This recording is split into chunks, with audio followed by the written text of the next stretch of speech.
Halo, pebisnis. Eksperimen menarik dilakukan oleh seorang guru di kelasnya. Kurang lebih ada sekitar 50 siswa. Jadi suatu hari sebelum kegiatan belajar dimulai, seorang guru melakukan eksperimen di kelasnya. Dia membagikan setiap siswanya itu satu buah balon yang sudah tertiup.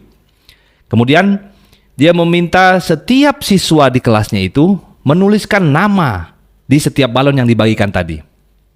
Setelah selesai, guru tersebut meminta muridnya untuk mengumpulkan balon itu semua di tengah-tengah kelas dan mereka diminta untuk membuat lingkaran. Kemudian guru tersebut memberikan instruksi kepada siswanya. Instruksinya seperti ini. Sekarang kalian semua diminta untuk mencari balon yang bertuliskan nama kalian masing-masing. 1, 2, 3. Mulai. Ketika instruksi diminta oleh guru, mulailah siswa-siswa tersebut bereaksi. Reaksinya bermacam-macam dari setiap siswa tersebut. Ada yang memang dari awal dia sudah mengeker balon yang bertuliskan namanya. Ada juga yang berusaha mencari di mana ya kira-kira balon aku, tapi tidak melakukan aksi.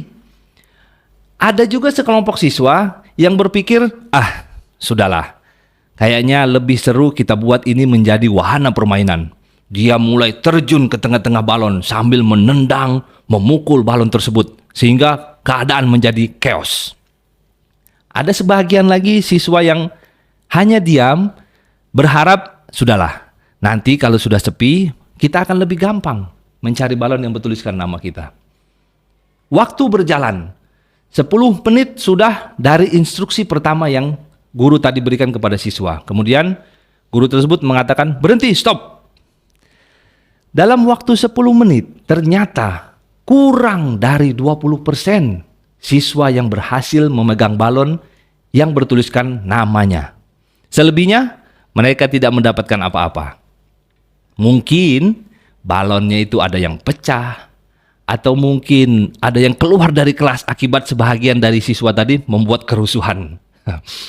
Kemudian guru tadi kembali memberikan balon dan meminta lagi siswa untuk menulis namanya di balon tersebut.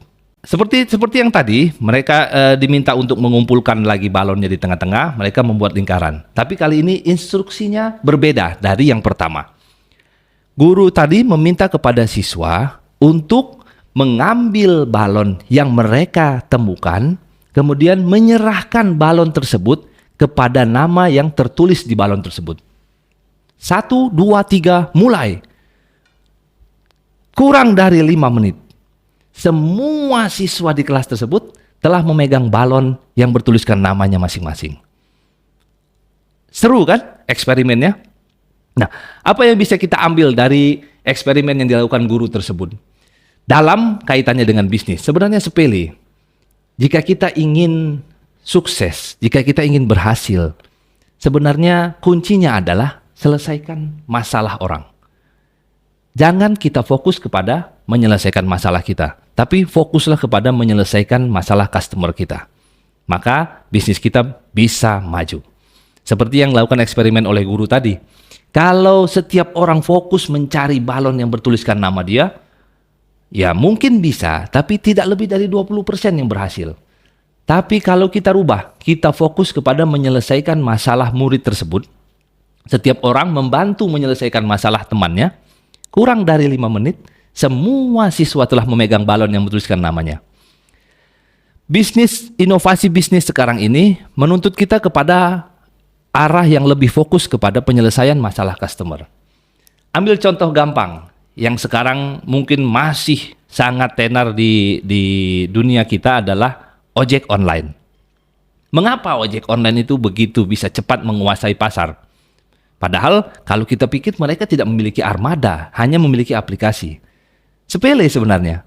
Mereka mencoba menyelesaikan masalah customer mereka yang selama ini terjadi. Kalau orang mau naik ojek, ya kan? Masalah yang terjadi adalah mereka harus berjalan untuk ke pangkalan ojek. Nah, mereka mencoba menyelesaikan masalah tersebut dengan hanya memodalkan HP, klik, tunggu di depan rumah, maka mereka dijemput oleh armada tersebut. Itu satu masalahnya. Kemudian masalah yang kedua, kita dulu sering merasakan ketika kita mau menaiki taksi, ya. Pertama memang kita harus ke jalan raya tentu, tidak bisa kita nunggu depan rumah kecuali kalau rumah kita berada di pinggir jalan raya. Kemudian yang kedua, kadang-kadang kita itu agak takut naik taksi karena kita tidak tahu berapa tarif yang harus kita bayar. Nah, mereka mencoba menyelesaikan masalah itu dengan cara sebelum kita sampai ke tujuan, kita sudah tahu berapa tarif yang harus kita bayarkan. Nah, dengan cara menyelesaikan masalah customer itu, maka mereka bisa memenangkan persaingan pasar. Nah, mungkin kita pun juga bisa mengambil pelajaran dari eksperimen-eksperimen yang tadi dilakukan oleh guru. Coba kita rubah pola pandang kita. Selama ini mungkin kita berpikiran, kenapa ya toko saya sepi? Kenapa ya omset saya tidak naik? Nah, kali ini coba kita rubah pola pikir kita. Apa masalahnya ya yang menyebabkan customer kita tidak mau datang ke toko kita? Apa masalahnya ya yang menyebabkan customer kita tidak mau belanja di tempat kita? Mungkin dengan merubah pola pandang itu, kita bisa berinovasi lebih baik dan memenangkan persaingan pasar. Ingat, hanya orang yang bodoh melakukan hal yang sama tapi berharap hal yang berbeda. Yuk, kita berinovasi untuk memenangkan persaingan pasar. Seperti biasa, boleh share di kolom komentar inovasi apa yang telah Anda lakukan dan berhasil. Siapa tahu itu bisa menginspirasi pebisnis-pebisnis yang lain. Terima kasih.